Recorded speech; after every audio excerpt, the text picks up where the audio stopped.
What's up guys, welcome to a new Record of Ragnarok tier list video. Today I'm making a power ranking tier list, pretty much going over the most powerful we've seen each character who has fought so far in the Ragnarok tournament and ranking them from weakest to strongest.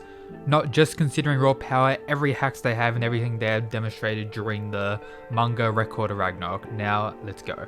Before I continue, make sure you're subscribed, and if you're an absolute mad lad, check out the other stuff in the description like the Discord and Patreon. Now back to the video. Let's start by going over the tiers I have here. So at the top, S+, then S, A+, B, and B+. So yeah, this is me in the editing stage. I just realized I put B+ below B. It doesn't really matter because I don't use the bottom tier in today's video, but yeah, I am aware I somehow did that, but yeah, onto the video. And I'll also rank Buddha and Zero at the end, going over, predictions about how I think the fight's going to go and where they're going to be ranking at the end of the video, but I'll leave those two, to the end because we don't fully know yet. But yeah, Shiva, actually let's go from the top to the bottom. So Adam and Zeus very clearly are, the two strongest, or by default at the top of the list. We saw what Adam was capable of during their fight, a pretty broken character as a whole, and then Zeus, his fist that surpasses time, his Adamas forms, everything about Zeus is broken. Probably the supreme god for a reason, could very well be the strongest god in the whole series.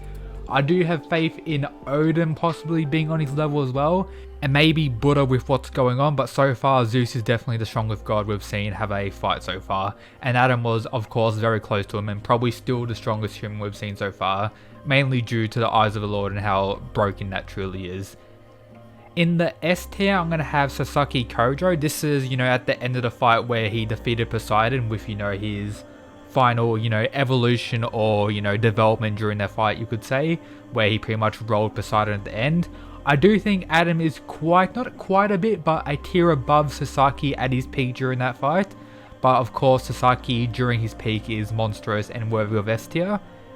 I might as well rank Poseidon as well. So Poseidon is a hard one to rank, I think, because we still haven't seen his true or full power as stated during the fight against Sasaki. If we did get to see his full power, he could very well be like an S+, because he was compared to Zeus multiple times during that fight, but of course was overconfident and didn't think Sasaki was going to do anything, and before he knew it, Sasaki had defeated Poseidon.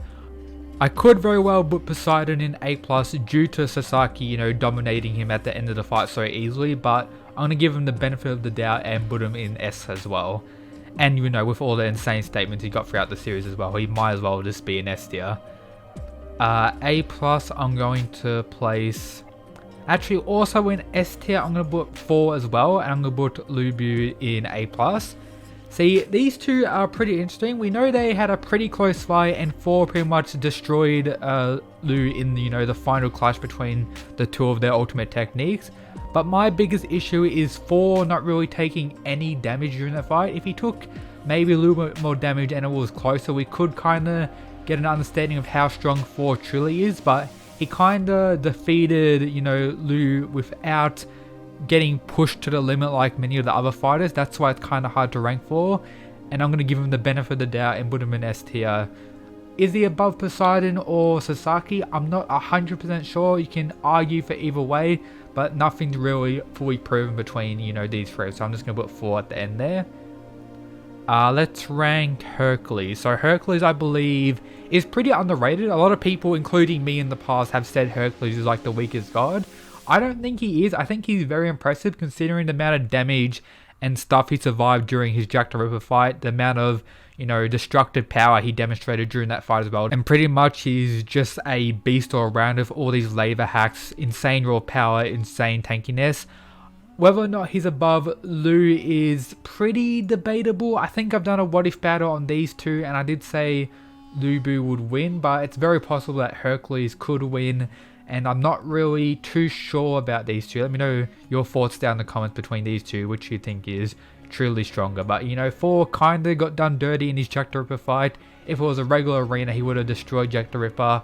And he may have well been one of the strongest gods for all we know. It could be like up here for all we know. But, yeah, I think that's where I'm going to leave him for now. And then Jack the Ripper, very clearly, if he didn't have London, isn't really comparable to many of these guys. With London, he's probably like here, but without London, yeah, he's probably like a B tier if I'm being honest, not too impressive. And now on to, the controversial part. I don't think Shiva is that impressive. I think he's actually the weakest god that we've seen so far in the tournament. He's not by any means like trash, but like honestly, he's kind of, you know, very unimpressive. Like we had his, you know, final transformation at the end, which I guess is pretty cool. He can damage his opponents if they, you know, land an attack of him as well, which I guess is okay. But a lot of these guys at the top would absolutely just roll Shiva like very easily.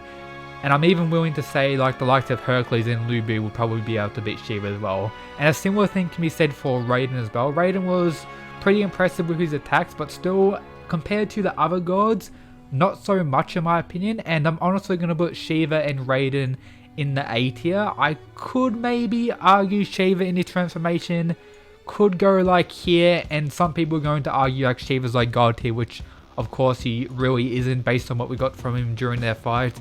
So yeah, I'm going to put Shiva in, you know, A tier alongside Raiden.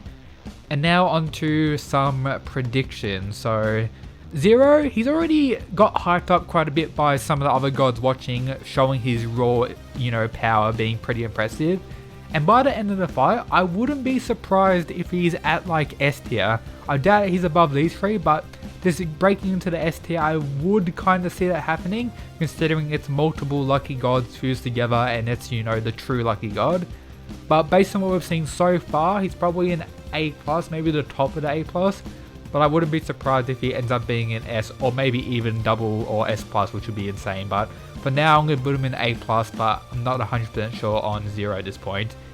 And then Buddha, he's either going to be at the top of the S, or he's going to be an S+ as well. I wouldn't be surprised if he does go an S+. We learned about his future vision technique, which is pretty impressive. I do think Adam's Eyes of the Lord is better, and the possibility that Sasaki's, you know, perfect prediction or ultimate prediction ability could be better, but it's more that Buddha's, you know, future vision is more reliable. But as a whole, I think Sasaki's, you know, perfect prediction has more potential, or can become more overpowered if it is, of course, perfect or ultimate prediction. I can't quite remember what it was called, but yeah, I think Buddha's going to be in the S+ tier as well. Whether or not he's going to be above Adam or Zeus, I'm not too sure about, but I think it's fairly safe to say that Buddha's going to be an absolute monster during this fight. Zero, I'm still not 100% sure. He could very well, you know, snap, go absolutely broken, be in the S+, could be at the top of S, but I feel like A+ is a safe bet for now.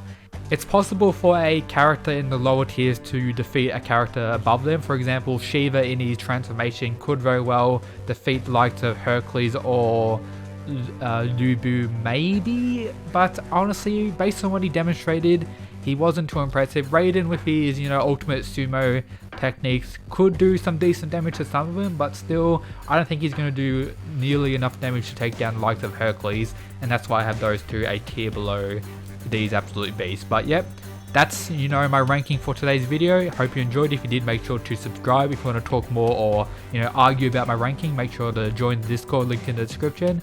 As always, shout out to the people who support the channel via the Patreon, absolute mad lads. But yep, that's pretty much everything, guys. Peace.